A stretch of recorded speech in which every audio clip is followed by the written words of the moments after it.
Hi guys, welcome back to our channel. எல்லோரும் எப்படி இருக்கீங்க? சூப்பராக இருக்கீங்கன்னு நினைக்கிறேன். ஸோ இந்த வீடியோ என்ன பார்க்க போகிறோம்னா பட்ஜெட் பற்றி எல்லாருமே பேசிகிட்டு இருப்பாங்க. எக்ஸ்பெஷலி தமிழ்நாட்டை பற்றியுமே எதுவுமே பேசவே இல்லை. 24க்கான பட்ஜெட்டில் தமிழ்நாட்டை பற்றி ஒரு லைன் கூட நிர்மலா சீதாராமன் பேசுகிறோம் அப்படின்னு சொல்லி நிறையா விதமாக ட்ரெண்டிங்காக பேசிட்டு இருக்கு. தமிழ்நாட்டில் அதிகமாக பேசப்பட்டு இருக்கு. ஸோ பட்ஜெட் பற்றி எல்லாருமே பார்த்துருப்பீங்க. ஸோ இன்னைக்கு பட்ஜெட்டுன்றது யாருக்குமே தெரியாமல் இருக்காது. பட்ஜெட்னா நம்ம வீட்டிலலாம் எப்படி இல்லை நம்மளோட ஒர்க் பிளேஸில் இந்த மாதிரி பட்ஜெட் போடுவாங்களோ, ஒரு இந்தியாவுக்கு ஒரு பட்ஜெட். ஸோ அதை பற்றி அந்த வீடியோ பார்க்க போகிறோம். நீங்கள் நம்ம சேனல் புதுசாக வந்தீங்கன்னா சப்ஸ்கிரைப் பண்ணிக்கோங்க. வாங்க ஐஸ் வீடியோ போகலாம். ஸோ நார்மலாக பட்ஜெட் அப்படின்னா என்ன அப்படின்னா, பட்ஜெட் போடுறது அப்படின்னா நம்ம குடும்பத்தில் இருக்கட்டும், இல்லை நம்மளோட வெளி இடத்துல எல்லா இடத்துலையுமே எல்லாருமே சம்பாதிப்பாங்க. ஸோ அதுக்கு தகுந்த மாதிரி இப்போ ஒரு பட்ஜெட் போடுவாங்க. பட்ஜெட் பிளான் நம்ம ஃபேமிலியில் இந்த மாதிரி பண்ணணும், இந்த இது வாங்கணும், இந்த சிலிண்டர் வாங்கணும், அந்த மாதிரி ஒரு பட்ஜெட் போடுவாங்கள்ல. ஸோ ஒரு ஃபேமிலியில் ஒரு வீட்டில் எப்படி நடக்குதோ அதே மாதிரி ஒரு நாட்டுக்கு இந்தியாவுக்கு ஒரு பட்ஜெட் போட்டிருக்காங்க. நிர்மலா சீதாராமன் அவங்க ஃபினான்ஸ் மினிஸ்டர். இது அவங்களுக்கான ஒரு 7th பட்ஜெட் அவங்க சப்மிட் பண்ணுறாங்க. 2024க்கான பட்ஜெட். ஸோ இந்த 2024க்கான பட்ஜெட்டில் தேர்ட் டைம் நம்மளோட பிரைம் மினிஸ்டர் மோடி மறுபடியும் அவங்க என்டிஏ கூட்டணியில் மறுபடியும் ஆட்சி அமைச்சிருக்காங்க. ஸோ அதில் அவங்க பிரைம் மினிஸ்டர் இவங்களோட 7th பட்ஜெட் இவங்க சப்மிட் பண்ணுறாங்க. நிர்மலா சீதாராமன் அவங்களோட 7th budget, straight 7th budget இன்னைக்கு மார்னிங் 11க்கு சப்மிட் பண்ணுறாங்க. ஸோ இதில் பார்த்திங்கன்னா நிறையா அவங்களோட சேர்ந்த கூட்டணி இருக்கட்டும், அந்த தெலுங்கு தேசம் கட்சி, ஆந்திரா கட்சி, இப்போ ஒரு பெரிய ப்ராப்ளமாக போயிட்டுருக்கு. தமிழ்நாட்டை பற்றி எதுவுமே பேசவே இல்லை. தமிழ்நாடு அவ்வளோ ஃப்ளட்டில் இதாகிடுச்சு சென்னையில். ஸோ பிக் ப்ராப்ளமாக போயிட்டுருக்குது. தமிழ்நாட்டை பற்றி எதுவுமே சொல்லவே இல்லை. தமிழ்நாட்டுக்கான ஒரு பட்ஜெட் எதுவுமே சொல்லவே இல்லை. தமிழ்நாடு ஒரு பேச்சே வரல அப்படின்னு சொல்லி தமிழ்நாட்டில் நம்மளோட இந்த ஃபினான்ஸ் பட்ஜெட்டை பற்றி அவ்வளோ இதாக ட்ரெண்டிங்காக பேசிகிட்டு இருக்காங்க, வைரலாக பேசிகிட்டு இருக்காங்க. ஸோ ஏன் மென்ஷன் பண்ணவே இல்லை? ஏன்னா ஸ்டார்ட் பண்ணும்போது இந்த மாதிரி பட்ஜெட் நம்ம சப்மிட் பண்ணும்போது ஸ்டார்ட் பண்ணும்போதுமே ஒரு திருக்குறள் சொல்லி ஸ்டார்ட் பண்ணுவாங்க, இல்லைன்னா தமிழுக்கு நிறையா சப்போர்ட் பண்ணுவாங்க. ஸோ அந்த மாதிரி தமிழ் சப்போர்ட்டடாக ஒன்று ஆரம்பித்த ஒன்று அவங்க இந்தளவு அதுவும் பண்ணலை.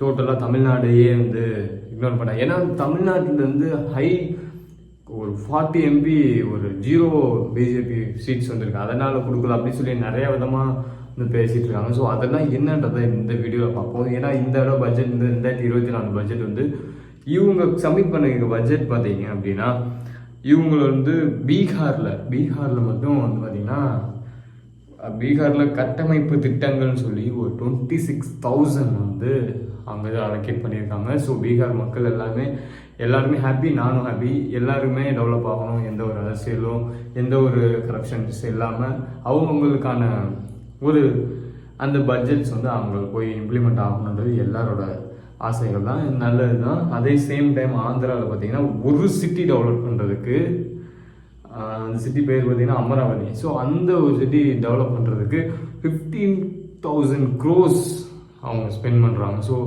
ஏன்னா அவங்களோட கூட்டணி கட்சி அப்படின்னு சொல்லி நிறைய விதமாக சொல்லிட்டு இருக்காங்க. ஸோ இந்த பட்ஜெட்லாம் இது சப்மிட் பண்ண, அது போக ஊரக வளர்ச்சி உட்கட்டமைப்பு அப்படின்ட்டு 2,66 கோடி சப்மிட் பண்ணியிருக்காங்க. அப்புறம் குழந்தைகள் பெண்கள் மேம்பாட்டு அப்படின்னு சொல்லி 3 லட்சம் கோடி, புதுசாக சாலை போடுறதுக்கு 26,000 கோடி அப்படின்னு சொல்லி நிறையா விதமான பட்ஜெட் சப்மிட் பண்ணியிருக்காங்க. ஸோ இந்த நடப்பு ஆண்டில் பார்த்தீங்கன்னா மொத்தமாக நமக்கு வரும் அப்படின்னு சொல்கிறது ஒரு 32.7 லட்சம் கோடி வரும் அப்படின்னு சொல்லியிருக்காங்க. ஸோ இதில் இருக்கிற மெயினான மோட்டோ என்ன அப்படின்னா, அவங்க பார்த்தீங்கன்னா அவங்க பண்ணியிருக்கிறது இதில் தீம் ஆஃப் பட்ஜெட் அப்படின்னு சொன்னோன்னா எம்ப்ளாய்மெண்ட், எனர்ஜி, செக்யூரிட்டி, இன்ஃப்ராஸ்ட்ரக்சர். இதுதான் இந்த மோடி கவர்மெண்ட்டோட 3.0 main theme of the budget அப்படின்னு சொல்லியிருக்காங்க. ஸோ இந்த ஒரு புது கம்பெனிகள்லாம் இன்டர்ன்ஷிப் பண்ணி யங்ஸ்டர்ஸை இன்டர்ன்ஷிப் பண்ணி அது மூலமாக அவங்களுக்கு ஊக்கத்தொகையாக ஃபஸ்ட்டு 5,000 கொடுப்போம். அப்புறம் ஒரு ஹெல்பிங் நிதியுதவியாக 6,000 கொடுப்போம் அப்படின்னு சொல்லி இன்டர்ன்ஷிப் வைப்போம் யங்ஸ்டர்ஸ்க்கு அப்படின்னு மாதிரி சொல்லியிருக்காங்க. ஸோ இதில் அதுக்கப்புறம் பார்த்தீங்கன்னா 1 கோடி விவசாயம் வேலைவாய்ப்பு திறன் அதிகமாகும். இது என்னென்னா ஒரு எம்ப்ளாய்மெண்ட் லிங்க்டு இன்சென்டிவ் ஸ்கீம் மாதிரி. அதாவது என்னென்னா, ஒரு கம்பெனி அதிகமான புது எம்ப்ளாயி எடுக்கிறாங்க அப்படின்னா அவங்க கட்டுற பிஎஃப் அமௌண்ட்டும் அவங்க கட்டுற பிஎஃப் அமௌண்ட்டு அவங்களுக்கே ரிட்டர்ன் ஆகிற மாதிரி. அதாவது ஒரு மாதத்துக்கு 3000 வந்து கவர்மெண்ட் சைட்லேருந்து எம்ப்ளாயருக்கு போகிற மாதிரியும், அந்த பிஎஃப் அமௌண்ட்டு வந்து 15,000 3 டியூஸாக வந்து அந்த பிஎஃபோட எம்ப்ளாயியோட பிஎஃப் அக்கௌண்ட்டில் கிரெடிட் ஆகிற மாதிரி ஸ்கீம் சொல்லியிருக்காங்க. அந்த எம்ப்ளாயிக்கான சேலரி வந்து 1 lakh இருக்கணும் அப்படின்னு மென்ஷன் பண்ணியிருக்காங்க. அது போக உற்பத்தி துறையில் வந்து ஒரு 4 ஆண்டு ஊக்கத்தொகை கொடுப்போம் அந்த மாதிரிலாம் சொல்லியிருக்காங்க. ஸோ இது போக ஏன் இவ்வளோ நடந்த ஒரு ஸ்பீச்சில், இவ்வளோ நடந்த ஒரு விவாதமான இவ்வளோ பெரிய பட்ஜெட்டில் ஏன் வந்து தமிழ்நாடு சொல்லவே இல்லை? தமிழ்நாடு வந்து ஒரு அதிகமாக டேக்ஸ் பே பண்ணுற ஒரு நாடு தான். ஸோ தமிழ்நாட்டிலேருந்து அதிகமாக எம்பி 40 சீட்ஸ் வந்து அப்படியே ஜெயிச்சு கொடுத்துருக்காங்க. ஸோ அவங்களுக்குலாம் வந்து அவங்க சைட்லேருந்துமே வந்து அவங்க எல்லாருமே சொல்கிற ரூமர்ஸ் வந்து இதுதான், தமிழ்நாடு 0 பிஜேபி சீட்ஸ் இருக்கனால தமிழ்நாடுக்கு எதுவுமே, ஸோ தமிழ்நாடுக்கு அப்படி அவங்க எதுவுமே கொடுக்கல அப்படின்ற சொல்கிற ஒரு ரூல் தான் போயிட்டுருக்கு, ஒரு ரூமர் தான் போயிட்டுருக்கு. ஸோ ஆனால் தமிழ்நாடோட அதிகமான டேக்ஸஸ்லாம் கொடுக்குற ஒரு ஸ்டேட்டாகவும் தமிழ்நாடு இருக்குது. ஏன் தமிழ்நாடு மிஸ் பண்ணாங்க அப்படின்னு தெரியல. ஸோ இதுதான் வந்து அதிகமாக எல்லா இடத்துலையுமே பேசப்பட்டுருக்கு. ஸோ அது போக பார்த்திங்கன்னா எல்லா டேக்ஸஸுமே கம்மியாக இருக்குது. கோல்டில் இருக்கிற டேக்ஸஸுமே கம்மியாக இருக்குது. ஃபோன் வாங்குகிற டேக்ஸஸுமே கம்மியாக இருக்குது. போன தடவை கோல்டில் பார்த்திங்கன்னா கோல்டுக்கும் சுங்க வரைக்கும் 15% வச்சுருந்தாங்க. அதுலேருந்து இப்போது 6% டேக்ஸ் கம்மியாக இருக்குது. அந்த புற்றுநோய் மெடிசன்ஸ் இருக்கும், கேன்சர் மெடிசன்ஸ், அதுக்கெலாம் வந்து 10% இருந்துச்சு. ஸோ அந்த மெடிசன்லாம் 0% ஆக்கியிருக்காங்க.